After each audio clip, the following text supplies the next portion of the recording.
une trentaine d'activistes, du collectif Végan Impact, se sont fait virtuellement égorger sur une place parisienne, pour dénoncer la mise à mort des animaux, à l'occasion de la fête de l'Aïd el-Kébir.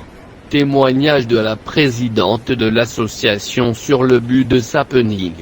L'image est apocalyptique, couvert de sang, et gorge tranchée, symboliquement, une trentaine de personnes restent immobiles sous un soleil de plomb.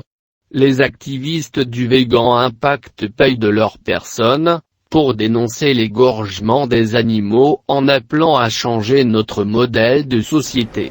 Chaque année, lors de la fête de l'Aïd el-Kébir, des milliers de moutons sont égorgés. Ça choque nombre de personnes.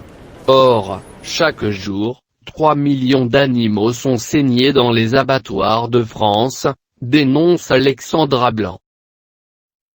On fait cette action à la veille de la fête religieuse, l'Aïd el-Kébir, pour dénoncer justement l'égorgement des moutons qu'il va y avoir pour une fête religieuse, alors que le droit musulman autorise les pratiquants, les religieux, à justement faire un don plutôt aux plus pauvres, plutôt que d'égorger des animaux, qui est une méthode dépassée. Mais on ne veut pas s'arrêter là à stigmatiser les personnes et à les empêcher de célébrer l'Aïd, justement. On est là aussi pour dénoncer, parce que pour beaucoup de Français ça choque cette fête religieuse d'égorgement du mouton. Mais dans les abattoirs français, tous les jours, il y a 3 millions d'animaux qui sont tués chaque jour. Donc, dont des moutons qui sont égorgés avec ou sans étourdissement, mais ils sont égorgés et la plupart du temps, même avec étourdissement, c'est raté et les animaux sont égorgés en pleine conscience. Donc c'est hypocrite de dire l'Aïd c'est pas bien, et en même temps de continuer à consommer de la viande. Si on veut respecter les animaux, il faut arrêter de les manger. On n'espère pas grand chose du gouvernement qui est tenu par les lobbies de la viande qui sont très puissants malheureusement, donc on compte plus sur les consommateurs, à nous justement de faire changer les choses, à faire qu'il y ait une meilleure société, à faire qu'il y ait un meilleur monde pour les animaux. On n'a pas besoin de les utiliser, on n'a pas besoin de les manger. Certes, oui en effet c'est bon, mais il y a d'autres choses qui sont bonnes à manger. On peut être en bonne santé et les animaux surtout sont des individus qui n'ont qu'une seule chose, c'est leur vie. Alors pourquoi leur ôter?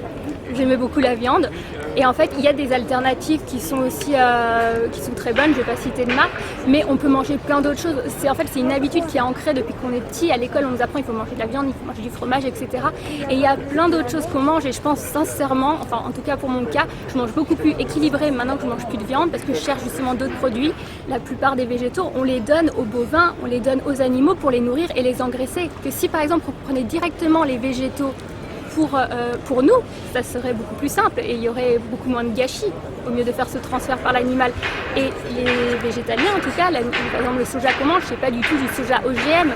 Le soja OGM, justement, il est donné aux animaux d'élevage pour qu'ils grossissent plus vite, etc. Nous, c'est du soja français, ça existe en France, on n'en parle pas souvent. On n'a pas le droit de manger ça et il n'y a pas de problème là-dessus.